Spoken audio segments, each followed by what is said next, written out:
नमस्कार, this is Dinesh Patel from vision academy. आज भाई और बहन का पवित्र रिश्ते का त्यौहार यानी कि रक्षाबंधन है। ये त्यौहार सिर्फ भाई और बहन के लिए नहीं, लेकिन समाज में आपस में भाव, प्रेम, एकता और सुरक्षा का एक त्यौहार है। उसको वो दर्शाता है। अपना ये रक्षाबंधन का ये त्यौहार ये कई पौराणिक कथाओं से जुड़ा हुआ है। जैसे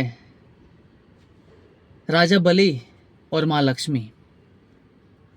जब भी राजा बलि यज्ञ कर रहे थे, तभी वहाँ से एक तेजस्वी बालक उनके पास आता है और उनकी तेजस्विता देख के राजा बलि उनको बोलते हैं कि क्या आपको चाहिए, आप जो चाहिए आप मांगिए। तभी हमारे 10 अवतारों में से एक अवतार यानी कि भगवान वामन उनसे मांगते हैं कि मुझे 3 पाव जमीन चाहिए। तभी राजा बलि बोलते हैं कि सिर्फ 3 पाव जमीन, आप ये पूरा राज्य ले लीजिए, 3 पाव जमीन क्यों? तभी उन्होंने बोला कि मुझे तो 3 पाव जमीन ही चाहिए। तभी राजा बलि बोलते हैं कि आप ले लीजिए।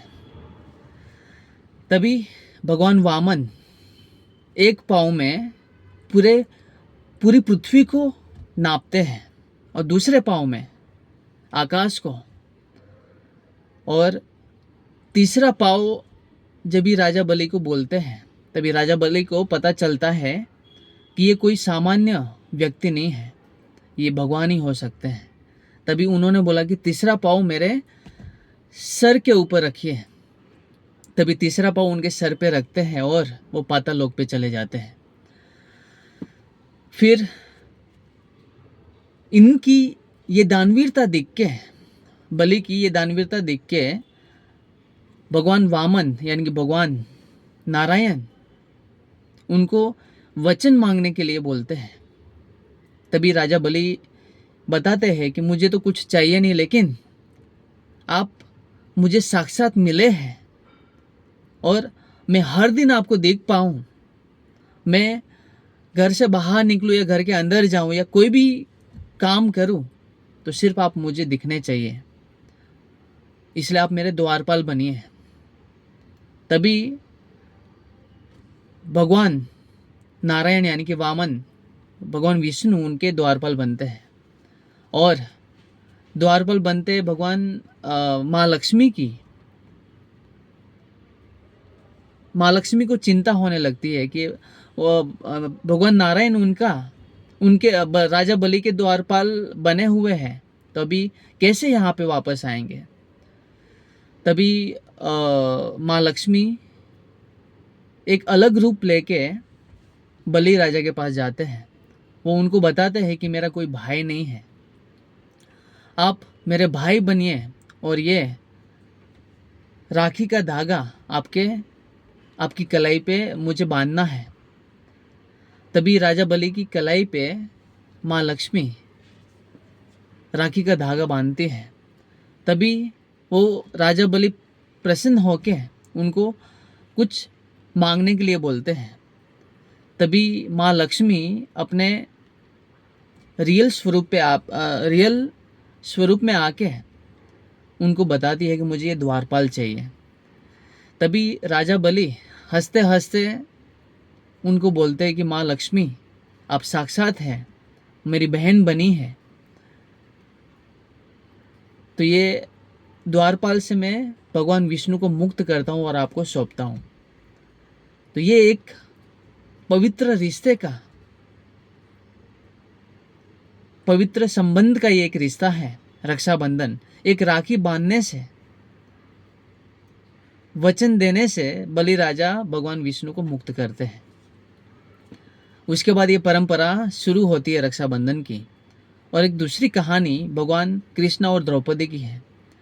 जब भी भगवान कृष्णा शिशुपाल का वध करते हैं, तभी शिशुपाल का वध करने के बाद जब ये सुदर्शन चक्र वापस लेते हैं, तभी उनकी उंगली में घाव लग जाता है।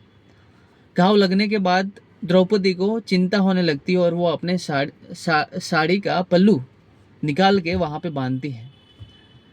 और भगवान ये दिख के, उनका प्रेम दिख के, भगवान कृष्ण उनको वचन देते कि जब भी तुझे,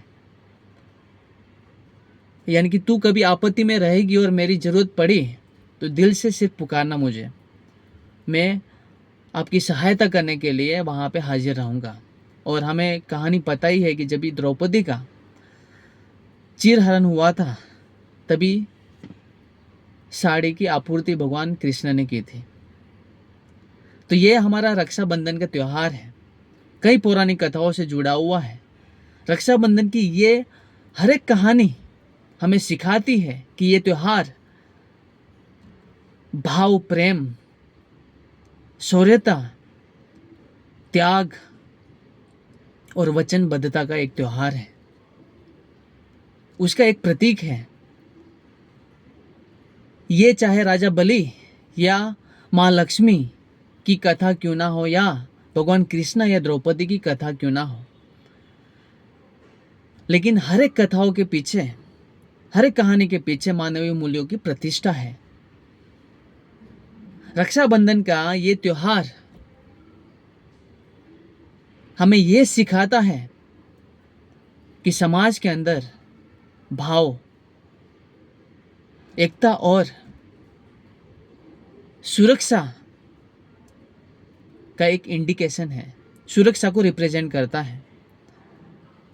रक्षाबंधन का यह त्यौहार हमें सिखाता है कि रिश्ता खून का होना, यानी कि रिश्ता खून से ज़्यादा भावना का होता है, और उसकी नींव में वचनबद्धता रहती है। यानी कि उसका मतलब ये वचनबद्धता उसका एक आधार होता है। तो रक्षाबंधन का ये त्यौहार